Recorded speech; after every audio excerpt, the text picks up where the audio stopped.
Okay, so excuse my voice kung medyo garal-gal na. This is the second time that I will be recording this and ang haba niya. So, medyo, ayun, pagod na yung lalamunan ko. Nakarap yung file. But anyway, okay. So, let's proceed. Hatiin ko to sa kalahati pa ulit kasi baka mag-corrupt na naman yung file. Tas, ang haba na, tas saka ko lang malalaman. So, ayun, pasensya na if ang dami nating videos for today. Okay? So, I'm sorry. But anyway, okay, let's proceed. Okay? The MNS system ISBT 002. So, anti-M and anti-N. So, were firstly discovered and reported in 1927 by Landsteiner and Levine. The S antigen were later discovered by Walsh and Montgomery in 1947. In 1951 naman, yung S, the lowercase s antigen, which is the antithetical partner of S, was discovered. So, I don't know if I've explained the antithetical kanina. So, antithetical is, for example, sa kel, you have the kel, K, capital K and S, capital K and lowercase s. Okay, those are antithetical. So, parang kabaliktaran. Same here.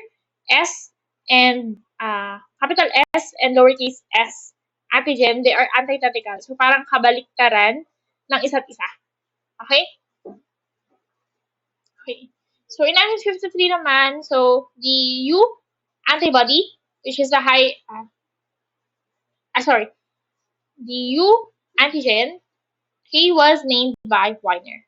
So, an antibody to a high prevalence antigen was named by Weiner, which is the U. So, for the MNS system, we have two genes, the GYPA gene and GYPB gene. GYPA consists of the M and N. So, M and N are antitheticals. And the GYPB, we have the S and lowercase s. Okay? So, they are both found on the chromosome 4.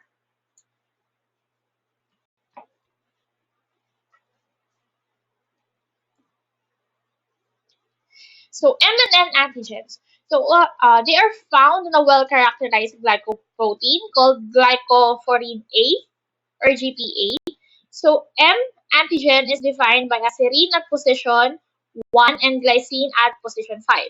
So, M is defined by leucine at position 1 and glutamic acid at position 5. So, yun yung pinagkaiba ng kanilang amino acids. So, please be familiar with this one. Okay? So, well-developed siya at birth and easily destroyed by routine blood bank enzymes. So, S and lowercase s antigens, this one naman is found on a smaller glycoprotein called the glycophorin B or the GPB. So, ang difference naman with this one, capital S methionine siya, and the lowercase s is threonine at the, let me check, 21 or 29 position ng amino acid. Okay? So, yun yung kanilang difference. So, this one is also well developed at birth and it less easily degraded by enzymes because the antigens are located further down the glycoprotein. Anti-M. So, this one is a naturally occurring antibodies that react below 37 degrees Celsius. So most anti-M are IgG in nature or have IgG component. So some are pH dependent and reacts best at pH 6.5. So not clinically significant anti-M for transfusion because it rarely causes HTR, decreased cell survival, or HDFN. Anti-N naman, on the other hand, is a cold reactive IgM or IgG saline agglutinin that does not bind complement. So, also not clinically significant unless it reacts at 37 degrees Celsius. So it is associated with rare mild causes of HDFN. Also associated with renal patients regardless of their MN type who were dialyzed on equipment sterilized with formaldehyde. Okay? So, yung antibody na nakukuha sa sensitization using the formaldehyde, we call it the anti-NF. Okay? Anti-N naman also is clinically insignificant for transfusion. We have anti-S, capital and lowercase s. So this one are IgG and reactive at 37 degrees Celsius. May also exhibit dosage effect. So this may or may not react with enzymes depending on the extent of treatment and the efficiency of the enzyme. They bind complement and have been implicated in severe hemolytic transfusions reactions with hemoglobinuria. May also cause HDFN.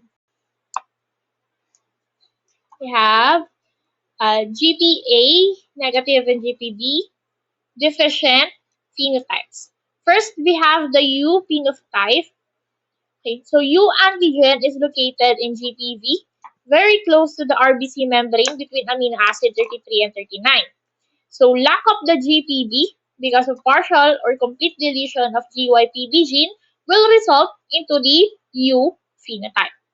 So usually, type SSU negative, this one, can make anti-U, which is an IgG, in response to transfusion or pregnancy that can cause severe and fatal HTRs and HDFN. So U phenotype is resistant to enzyme treatment, and some anti-U react with apparent U negative RBCs, although weakly lang. So these RBCs are said to be U variant. Again, U variant are yung mga RBCs na U negative but they react weakly sa anti-U. We have ENA negative phenotype. So, ENA is a high prevalence antigen which reacted with all RBCs except of the propocyte. So, ENA negative individuals appear to be MNN negative with reduced neonac on their RBCs. So, most ENA negative phenotype results from a rare deletion at the GYPA locus. Okay, so, no GPA is produced, but the GPB is not affected.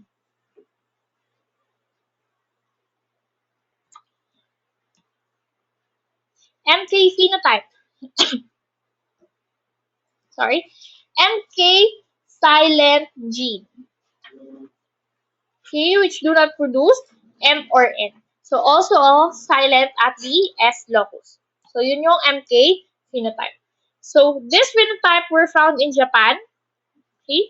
So kanyang genotype is negative for all antigens. So MNSSU, ENA, WR, A, and B, negative. So negative siya for all MNS antigen. So MK silent gene represents a single near complete deletion of both the GYPA and GYPB gene. We have the GPA-M receptor. So this one is a receptor for pyelonephritogenic strains of E. coli to gain entry to the urinary tract. Okay. Also, ang MNSI connected with Plasmodium falciparum. So Plasmodium falciparum uses the GPA and GPB as alternative receptors for cell invasion.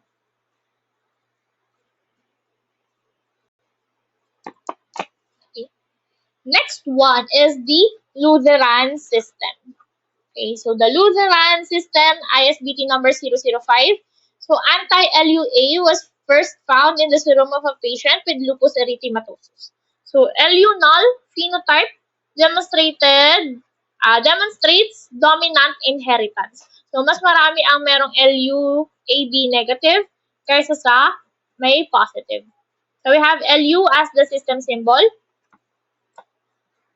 Okay. So Lu gene is located at chromosome 19. So antigens niya we have Lua and Lub. Antibodies anti-Lua, anti-Lub. Okay. So Lua and Lub antigens is poorly developed at birth. So HDFN is rare and mild. So resistant to enzymes lysine and papain and to glycine acid EDTA treatment. Also destroyed by trypsin and alpha chymotrypsin. Anti-LUA is IgM that is naturally occurring. So react better at room temperature than 37 degrees Celsius. And some may bind complement, but in vitro hemolysis has not been reported. Anti-LUB. So this is the most are IgG, anti-LUB, and they react at 37 degrees Celsius at the AHG phase or antiglobulin phase. So made in response to transfusion or pregnancy. So this one is associated with shortened survival of transfused cells and post-transfusion jaundice. Okay, so this one is much more significant than the LUA kasi ito nagre-react at the body temperature. While yung LUA reacts better at room temperature. We have the third antibody, which is the anti-LU3.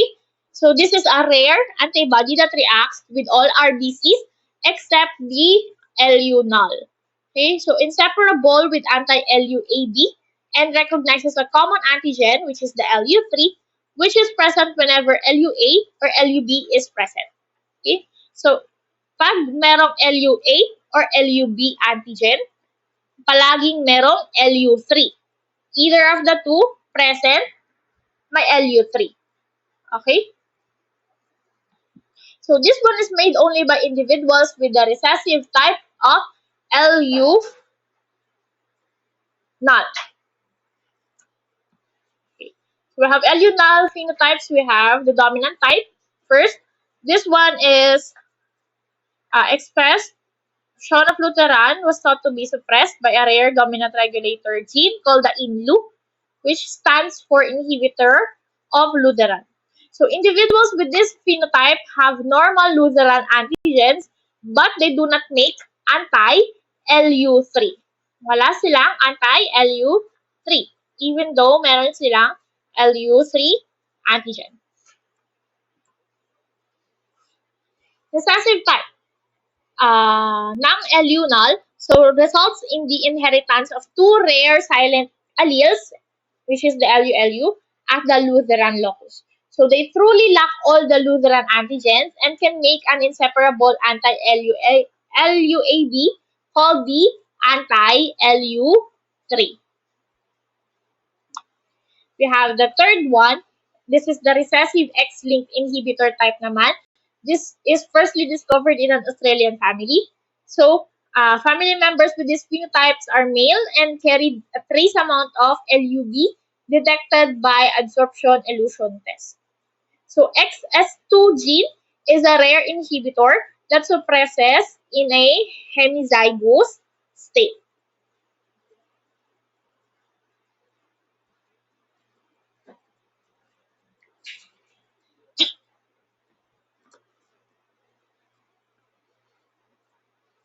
The I system.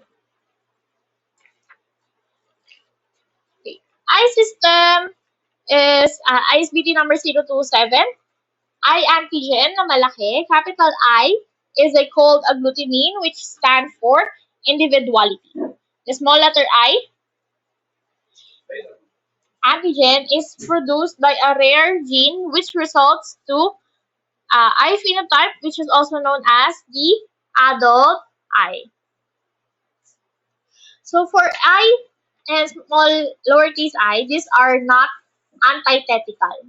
Even though magkaparehas sila ng letter na gamit, they are not antithetical because they have separate specific ISBT number. So yung I blood group system, system number 027, yung symbol niya I. We also have the I and lowercase I collection na tinatawag. So naman, system number niya is 207. Same symbol. Okay? But their specific, yung I na malaki is 027001, yung pick ISBT number niya. And then yung I na maliit naman is 002. So magkaiba sila. They are not antithetical. Okay? So I and I antigens. So at birth, mas malaki, o mas madami, sorry. At birth, they are both almost undetectable. But at 18 months, so the quantity of the lowercase I decreases as the capital I increases. So pagdating ng adult, the capital I increases and only trace amounts na lang natitira ni lowercase I antigen. So there is no I negative or I negative. This one, phenotype. Some people appear not to change their I status after birth. Okay, so mas marami pa rin yung lowercase I nila kaysa sa uppercase. So they became the rare adult I. So enzyme treatment enhances their activity with their respective antibodies. The anti-I, capital, could be pathogenic, which typically consists of strong IgM agglutinins with higher titers and a broad thermal range of activity, reacting up to 30 to 32 degrees Celsius. So autoagglutination and peripheral vascular occlusion or acrocyanosis and hemolytic anemia may cause or this can be a cause because of anti-I. Okay, yung acrocyanosis and hemolytic anemia. So typically reacts with adult and cord RBCs equally at room temperature and at 4 degrees Celsius. So they will only be specified by diluting or warming the serum at 32 degrees Celsius. So Mycoplasma pneumoniae carries I-like antigen which stimulates the production of auto-anti-I. So auto-anti-I na maliit gives strong reactions then with cord RBCs and adult IRBCs, but weaker reactions niya sa adult I capital RBCs. So most are IgM and react best with saline suspended cells at 4 degrees Celsius. This one is not commonly seen in healthy individuals. So associated with infectious mononucleosis or Epstein-Barr virus.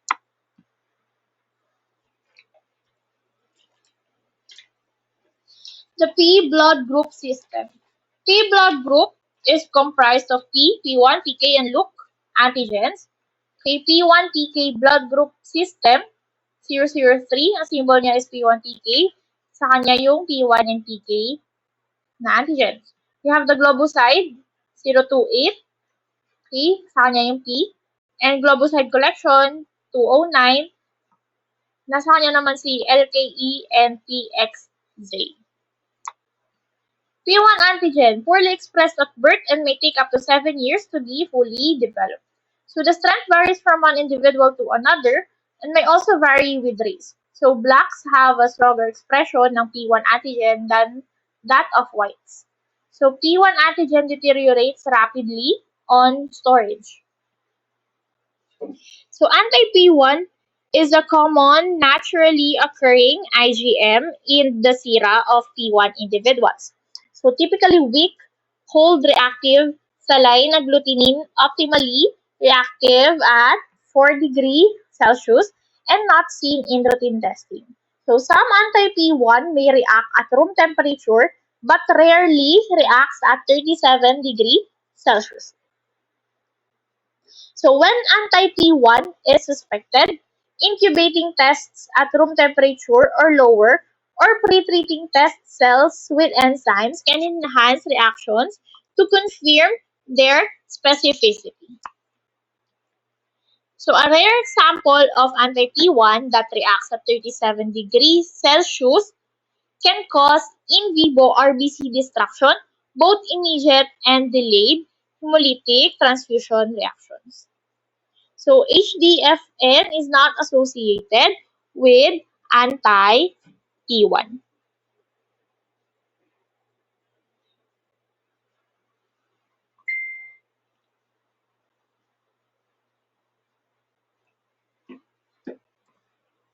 Okay. So we have other sources ng T1 antigen. Okay, so anti-T1 also can be found with or can be associated with Echinococcus granulosus tapeworm from T1 negative individuals. So it was also found in patients with fascioliasis or bovine liver fluke and in bird handlers. So even though they are P1 negative,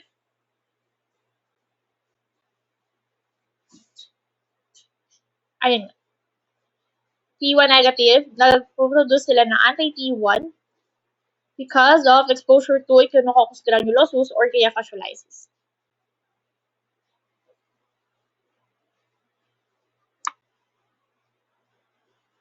Okay.